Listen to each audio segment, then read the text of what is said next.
Okay, tulad po ng dati, we will start this video, this vlog. Yes, sa isang napakagandang panahon na medyo mahangin. Okay, but mas mahangin po sa likod. That's why pupunta po tayo doon para doon tayo mag-vlog. Pansinin po ninyo itong damit na ito. Paborito ko po ngayon isuot dahil napaka-presko po sa pangangatawan natin. Unlike yung po tayo naman sa kabilang side para makita nyo yung likod. Yung ano kasi yung dati, yung mga sinusuot ko, yung mga makakapal. Syempre, ang panahon naman natin ngayon ay mainit. Pag-araw na po tayo. Yung heat index po ingat-ingat po mga kababayan. Mga kababayan ko, mga kapatid ko sa Panginoon, lalo na ingat po dahil mataas po ang heat index. May mahangin-hangin po ngayong morning but later on, I think magiging mainit. Especially pag tama ng tanghali. Mainit po ang tanghali. So, ingat-ingat po tayo. Yes, and sa ngayon po, nais ko pong i-share ang isang katotohanan na pag malaya ka, ano ba yung kaibahan ng totoong malaya ka doon sa mga, should I say, pag malaya ka, ano yung mga marirealize mo? Ayun na lang, na ginagawa ng mga hindi pa malayang Kristiyano. Marami po. Like for example, yung mga religious activities, yung mga religious, ang masaklap, ginawa nilang duties or obligasyon. Like kailangan mag-devotion tuwing umaga. Don't get me wrong, maganda po mga ito. Pero ito po ay hindi obligasyon na parang gagawin mo dahil nauobliga ka. No, maganda magbasa ng Biblia dahil masarap magbasa ng salita ni Jesus. Hindi po yung obligado ka. So ang usapan po natin dito is yung motibo pa din. Uuwi pa rin tayo doon sa ubo ko. Doon sa tinatawag pa rin na motibo mo. Ano ang motibo mo? Bakit ka nagdi-devotion? Bakit ka nag-church? Ito po yung mga nasa institutional church pa.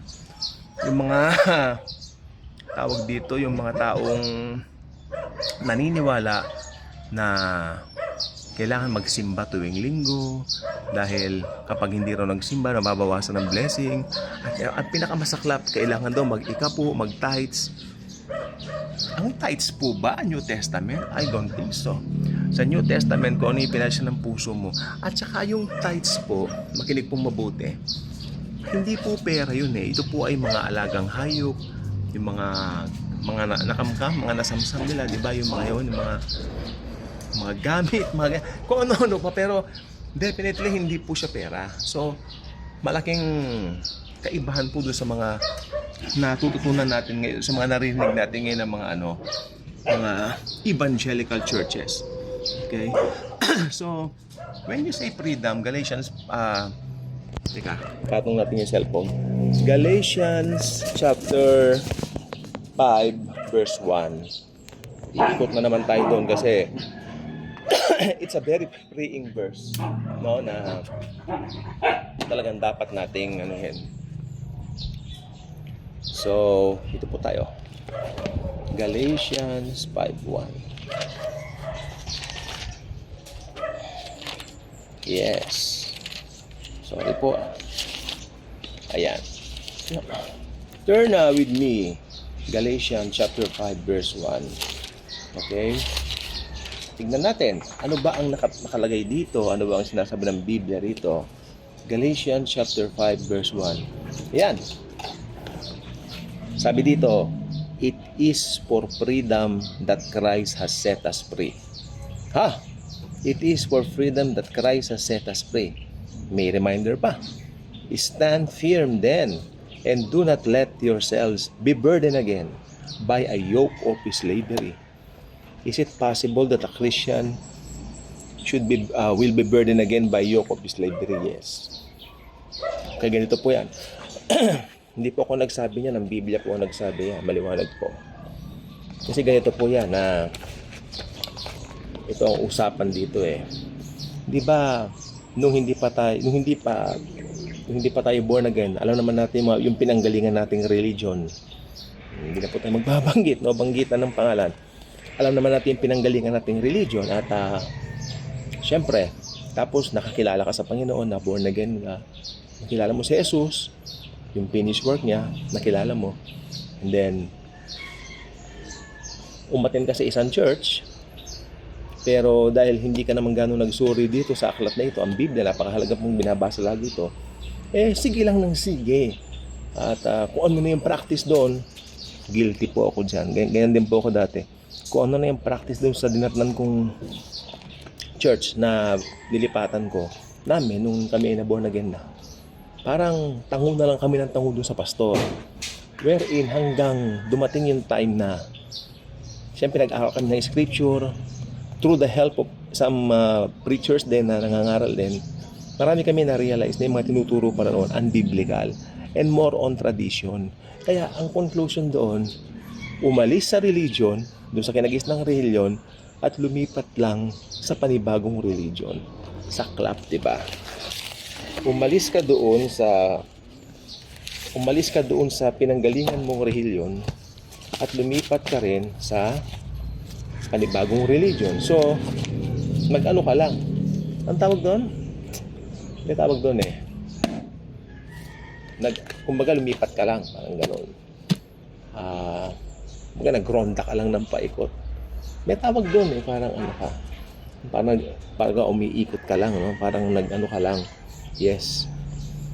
Pero parang wala rin nangyari. Pero if you will go to the Bible alone as the source of your faith, as the source of your walk, walang kaligawan dito. Dahil kung ano yung binabanggit ng aklat na ito, yun lang po ang totoo. Okay? At sinabi ng Biblia, malaya na tayo. Yun, sabi ko, kumbaga nagririgudon ka lang, no? Ikot. Pero wala namang nabago. Akala mo may nabago, pero ang totoo, walang nabago. Dahil sa totoong totoo lang po, relihiyon yung inalisan mo, tapos relihiyon din yung nilipatan mo. So, ang nangyari, it's the same. Religion lang din, di ba? So, walang nagbago. So, makikita po natin dito, ang tunay na pagbabago lang po talaga ay si Christ. Di ba? At pag si Kristo po talaga, alam mo, yung person ni Christ, yung persona niya, yan lang po talaga makakapagbago. Hindi ang sistema ng mga relihiyon, okay, ganito. At bawat institutional churches kasi, merong mga bagay-bagay silang mga practices na hindi practice nung isa. Di ba? Magkakaiba yung mga practices po nila. May mga kaugalian din po ang mga institutional churches. Kaya, yan, I'm nothing against with those institutional churches as long as alam nila yung atonement na ginawa ni Jesus. Siyempre, wherein namatay si Lord sa krus, binayaran niya lahat ng kasalanan, past, present, future. Walang iniwan bayad lahat. When you say bayad lahat, bayad pong lahat. Okay? Ito po ay hindi eksaheradong something. Hindi, pag sinabi mong bayad na. Lamang dapat alam mo yung katotohanan na yun. Wait lang po. Pag bayad na, magbabayad ka pa. Ulitin ko, pag bayad na, magbabayad ka pa. Siyempre hindi na. Anong gagawin mo? Ito ay libreng regalo. Ngayon yung regalo na yan, ini-enjoy mo. I believe Christian living, Christian life is a very enjoyable one. A very enjoyable experience. So, sabi nga ni Kristo, pinalaya na tayo. So, manatili tayong malaya. Again, Galatians chapter 5 verse 1. It is for freedom that Christ has set us free. Stand firm then and do not let yourselves be burdened again by a yoke of slavery. Sapagkat alam ng Panginoon, pag alis ng mga apostol, maraming mga bagay ang ipapasok na naman, i-infiltrate na naman ng kaaway sa church at magiging relihiyon na naman at magiging tradition. Parang fig tree. Yung fig tree, it symbolizes religion. Pero si Jesus Christ, sinumpa niya na ang fig tree, di ba? At ngayon, gusto ni Jesus, imbis na relihiyon, sa kanya tayo. Si Sakeo nga, pinababa niya sa puno Kasi sabi niya, Sakeo, baba ka na dyan. Kasi yung puno, sumisimbolo sa relihiyon. Pero yung si Jesus, siya mismo ang persona niya, ang kalayaan natin. God bless everyone.